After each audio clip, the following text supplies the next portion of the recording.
لیتفقہوا فی الدین، کہ دین کی سمجھ حاصل کرے. معلومات نہیں فرما رہے کہ دین کی معلومات حاصل کر لے، کہ معلومات کا تو میں آپ کو کیا حال بتاؤں. رواجی طریقوں نے امت کو علماء سے مستغنی کر دیا ہے. کہ کیا ضرورت ہے عالم کی؟ ایک بٹن دباؤ، جو ان سے چاہو مسئلہ دیکھ لو، جو ان سے چاہے حدیث دیکھ لو. حالانکہ تربیت جو صحبت کو چاہتی تھی، خدا کی قسم صحبت تو انسان کے علاوہ کوئی مخلوق قابل صحبت ہے ہی نہیں. صحابہ نے آپ کی صحبت سے علم لیا ہے، تابعین نے صحابہ کی صحبت سے علم لیا ہے.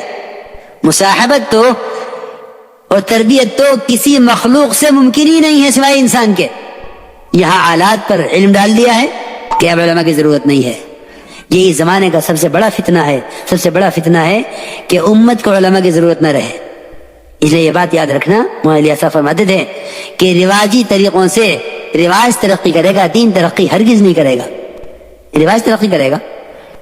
میں نے شروع میں عرض کر دیا تھا، بالکل ابتدا میں خطبہ مسنہ کے بعد ہی عرض کر دیا تھا کہ کوئی طریقہ کسی سنت کا متبادل نہیں ہے. کہ امت جا رہی ہے سہولت کی طرف، اور سہولت کھینچے گی رواج کی طرف، اور سنت کھینچے گی مجاہدے کی طرف. اچھی طرح سمجھ لو.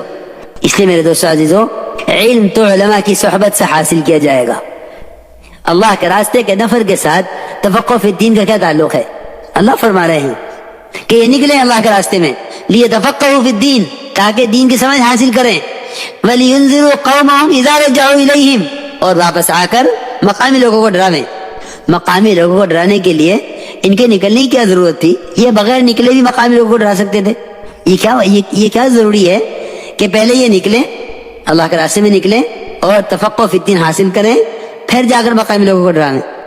اللہ کے راستے کا نفر لازم ہے اور متعدی ہے.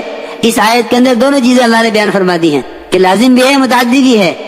اپنے لیے بھی ہے، دوسروں کے لیے بھی ہے. لیتفقہوا فی الدین لازم ہے، وَلِيُنذِرُوا قَوْمَهُمْ إِذَا رَجَعُوا إِلَيْهِمْ یہ متعدی ہے کہ اپنے لیے بھی نکلنا ہے، دوسروں کے لیے بھی فائدہ ہے.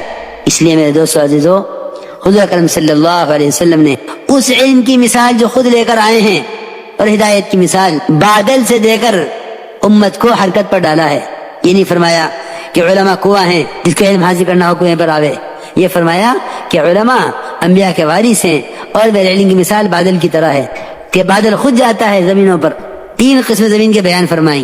ایک زمین وہ جو پانی کو جذب کر لے اور درخت اور گھاس ہوگا. ایک زمین وہ جو پانی کو جمع کر لے، لوگ پیے اور پلاویں.